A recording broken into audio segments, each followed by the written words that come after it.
आंध्र प्रदेश के वजीर ट्रांसपोर्ट मंडीपल्ली रामप्रसाद रेड्डी ने तल्ली को वंदनम मां को सलाम स्कीम की शानदार कामयाबी का जश्न रायचोटी में मनाया। इतवार को रियासती वजीर के कैंप ऑफिस में मुनक्किदा इस खुसूसी तकरीब में स्कीम से मुस्तफीद होने वाली माओं, तलबा और मुकामी कायदीन ने बड़ी तादाद में शिरकत की। इस मौके पर वजीर मौसूफ ने वजीर आला चंद्रबाबू नायडू की तस्वीर पर दूध से नहलाया और एक बड़ा केक काटकर खुशी का इजहार किया। इन्होंने कहा है कि यह स्कीम गरीब तलबा के तालीमी मुस्तकबिल के लिए एक मजबूत सहारा साबित हुई, क्योंकि बच्चों की वालिदा के बैंक खाते में बराह रास्त माली इमदाद पहुंचाई जा रही है।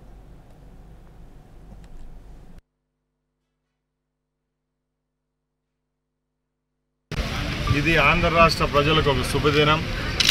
ముఖ్యంగా గౌరవ ముఖ్యమంత్రి చంద్రబాబు నాయుడు గారు ఎన్నికల ముందు ఏమైతే హామీలు చెప్పారో ఒక్కొక్కటిగా ఈరోజు ప్రజలకు చేరువ చేస్తున్నారు। దానిలో భాగంగానే రాష్ట్ర ప్రభుత్వం ఏదైతే సూపర్ 6 పథకాల్లో ఒకటైనటువంటి ఆడబిడ్డలు స్కూలుకు పోతే 15,000 రూపాయలు ఇస్తామని చెప్పారు।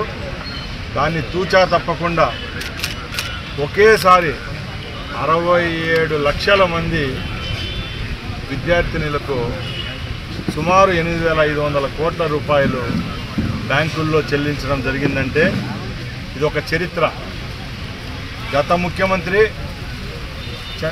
జగన్మోహన్ రెడ్డి ఆ రోజు ఎన్నికల హామీగా ఇదే హామీని తీసుకొని వచ్చారు, వేరే పేరు చెప్పి ఆ రోజు పట్టుమని 40 లక్షల మందికి ఇచ్చే పరిస్థితిలో కూడా లేడు। 5 సంవత్సరాల కాలం గడిపిన తర్వాత ఏదైతే మా నాయకుడు చెప్పాడో ఈరోజు ప్రజలకు చేరువ చేయడం జరిగింది। ప్రజలందరూ చూస్తున్నారు, ఏదైతే హామీ చెప్పామో ఒక్కొక్కటిగా ప్రజల ముందుకు వస్తూ ఉంది। సుమారు 64 లక్షల పెన్షన్లు చెప్పాం, తూచా తప్పకుండా 1వ తారీఖున 64 లక్షల పెన్షన్లు లబ్ధిదారులకు ఇస్తున్నాం। అలాగే డిఎస్సి చెప్పడం జరిగింది, ఈరోజు డిఎస్సికి అన్ని ఏర్పాట్లు జరిగాయి। రేపు నెలలో డిఎస్సి పరీక్షలు జరుగుతాయి। రాష్ట్రంలో 16,500 మంది నిరుద్యోగులకు ఉద్యోగ కల్పన